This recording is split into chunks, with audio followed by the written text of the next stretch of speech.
But we were never impacted. Us that were stationed in Spain were never directly impacted by any of that. And a funny story is one of the corpsmen that worked with me, and she was an OR tech, and she was so excited she was transferring. She was like, okay, I'm finally transferring, go back to the United States. And I met her, and I saw her again a few months later. I said, what are you doing here? She went to Portsmouth and got scooped up again, and now she's with the fleet hospitals. So she went from being stationed in Spain, living in an apartment, to living in the huts and working in the fleet hospital. She's like, oh, my life. So that was just meant to be her journey, and it was just interesting.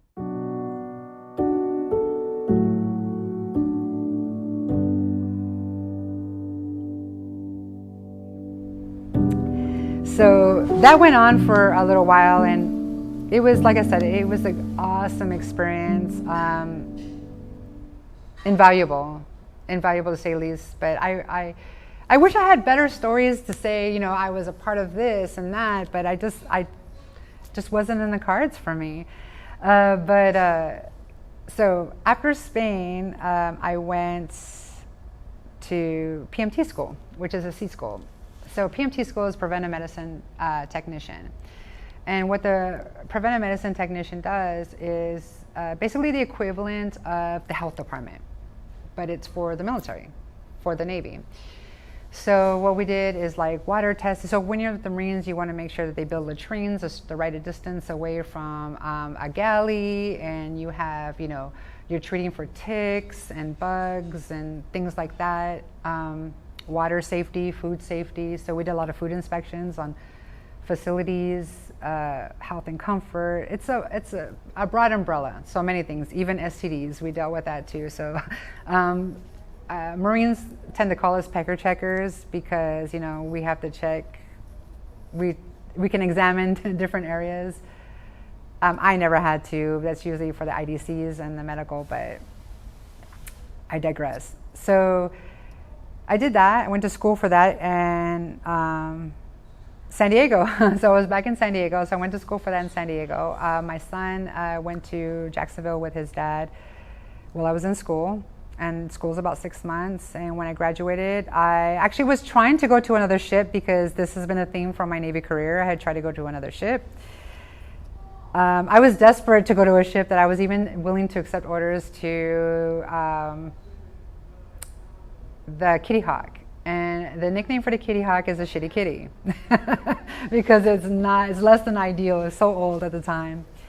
And I couldn't even get orders on that. They were like, we don't have any more female billets available for you on this. You got to pick something out. So I ended up going to Japan. So I went to Sasebo, Japan, and that would have been around 2005, I want to say, around there, 2005. So I went to Sasebo, Japan. I had no desire to go to Japan. I didn't think I was going to like it, and I went to Japan and fell in love with it. It was amazing. Anybody has a chance to go, they should definitely go. Sasebo, Japan is in the southern part of Japan. It's right on the tip across from Korea. So it's where Nagasaki is, Hiroshima. It's that Kyoto. So it's a beautifully cultural area to be in, cherry blossom festivals, all of that. It's amazing. And it's before the tsunami, so luckily I wasn't impacted by that as well. I'm not gonna lie though, since I'm being completely honest, I struggled in Japan for a myriad of reasons. We had poor leadership. We had an OIC who had been relieved there.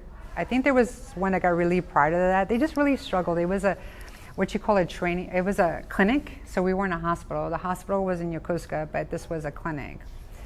And again, I faced a lot of personal diversity, meaning that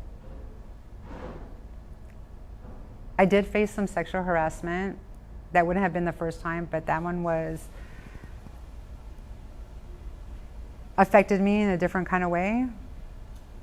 And I struggled a lot. The person who was, I had two people harassing me. One was personally harassing me, made it his personal mission to destroy me because he didn't like my response to him. Another one was more sexually overt. He would show up at my house when I lived on military base. He was my leadership. So when I hear about women, especially in the military or any workplace, that go to Congress or speak on it and they say, hey, you know, I was sexually harassed or targeted by X, Y, and Z. And then the question that I always hear from men, it's always from men, why didn't you say something sooner? Why is it just now? You didn't seem to mind at the time. Who was I going to tell? That's my question. And that's always the case in point, right? Who are you going to tell? When the people who are attacking you are the people that are in charge, who do you go to? Who's going to believe you? And you just become, and then all it does is create a bigger target on your back. So then people are like, there's no reprisals. There's no punishment. Yeah, there is. It's unsaid. It's bullshit that there's no reprisals, because you will definitely feel reprisals. They will make sure you feel the impact in your evals, your assignments, and how they treat you, how they target you. I wish I had the strength of self that I have now. And I didn't have that. I was very unsure of myself, and I allowed it. In a way, I kept quiet. Why? Because I was scared, or I didn't want to be that girl. I didn't want them to point like, oh, there's the talking about like she's the one, or create all this dust. Oh, there she is. She's creating all these problems. How do you prove that? How do you, when the person who is coming after you the most is the one that is in charge of you, your leadership? This gentleman would come to my house.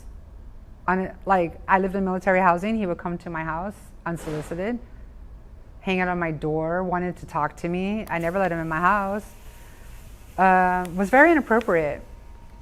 I'm going to go on the record and say this because I never said it out loud before, but he was a CFL, which is the person who goes out and talks about, you know, your weight and height. And I remember him commenting on my outfit because I had tight pants on, that he says, I knew you were going to have a fat pussy.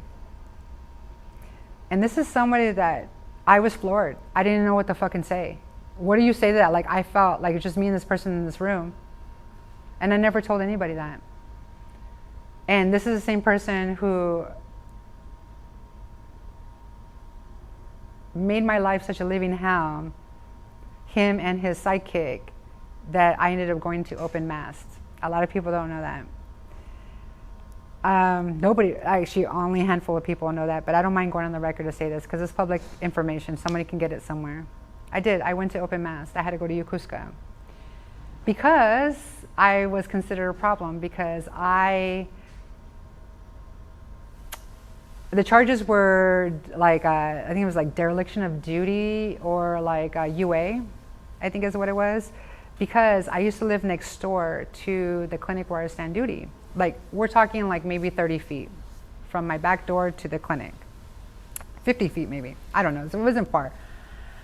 So the military being what it was, I had my son at the time. He was 7 or 8. And they demanded, the requirement was I had to stand 24-hour watch at this clinic to do EMT watch. My son is home alone. Because who's going to watch it? Like, there's no resources available other than each other. So my son felt confident saying, oh, but I'm checking up on him to make sure that he's okay. Taking him dinner, getting food for myself, getting food for my teammate. But apparently, the leadership that were harassing me felt that it was essential to try to create a record. So they said that I was UA because I was leaving my place of duty to make sure that my son was okay, because they put me in a situation that was, they created a situation that was inhospitable and unattainable, but it was a catch-22 because they also punished me for not giving me the resources that I need. So it was crazy. And to add insult to injury, the other LPO that I had I remember this one time, I didn't have watch that day. I didn't have duty. I didn't have the phone. I didn't have anything. The person who had it was supposed to respond to a call. The LPO calls me and tells me I have to respond. I was like, what do you mean I have to respond? I'm not on watch. Well, you have to go no matter what, because so I was like, I'm not the one on watch. I don't need to go. And that turned into a thing. It was little microaggressions all the time. And because that same particular individual told another individual, I'm going to make, the other coworker that I work with, and he tells them, I'm going to make her life a living hell because I didn't like the way she talked to me that one time. And he made sure he did that. The two of them. One was sexually harassing me, one was harassing me at work in a different way. So was it a hostile work environment? Absolutely, without a doubt. There was no way for me to get out of it. Like every time I did something, I turned around, I did something, it was always, it was borderline obsessive. It was insane. Like I couldn't breathe. I was just constantly being chokehold.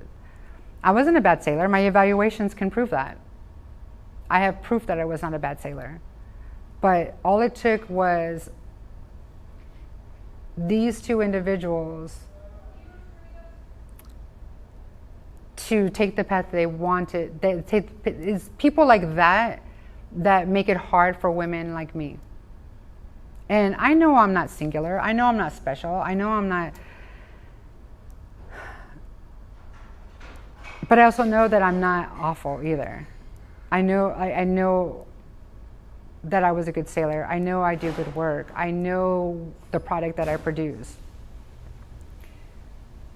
It was as if I was being punished for having a child, for being a single parent. That's what it felt like. How dare you? Like, how dare you inconvenience us with your life? It was unrealistic. If I even back up even further, from when I checked in on board, the first thing I had just checked in. I hadn't even been there for 30 days. I have no resources. I'm in another country with my son. I don't know anybody. I don't have anything set up for him yet. And their first response is for me to be, well, we're going to send you to EMT school in Iwakuni. I have to go TAD for 3 weeks. What am I doing with my son? They could care less. You need to be an EMT. Why do I need to be EMT? There's a command full of 200 people. Why does it have to be me? I literally just got here. And then you're being told that if you don't go, you're going to get written up. Oh, and by the way, if you fail the EMT registry, you're going to Mast. I don't know if that was an official stance on them, but maybe that needs to be looked into it, because we were being threatened that if we did not go to EMT school, we were going to be written up. The only request that I had was, can my son's father, who was going to get stationed in Japan as well, he's going to be there in a few months. I even asked them, I was like, he's going to be here in a few months. Is it possible that you can wait so he can take care of his son while I'm in EMT school? They almost didn't want to. It was unrealistic. It wasn't because I didn't want to go or meet the requirements. It was, you got to meet me halfway. But again, there was nobody that I dealt with in leadership took the time to say, you know what, you're right. I can see where this is hard for you. Let's see what we can do. And I understand that I'm not unique in that scenario, but it little goes a long way. And it doesn't take a lot as a leadership to help your sailors out when they need it. Help them find resources. Help them get these things. Or yes, you can put it off for a little bit. It's not favoritism, it's just realism. You get a better product from those people. But no, it was hard from jump. From the day that I checked on board, it was an uphill battle from there. It was always something. It was always dealing with somebody. Oh, and the ultimate embarrassment was when you go to open captain's mast, which is what it was, is that your entire command sits around a TV and watches you go before the admiral. So it's a public humiliation, basically. And that's what it was. They wanted to publicly humiliate me because they wanted to put me in my place.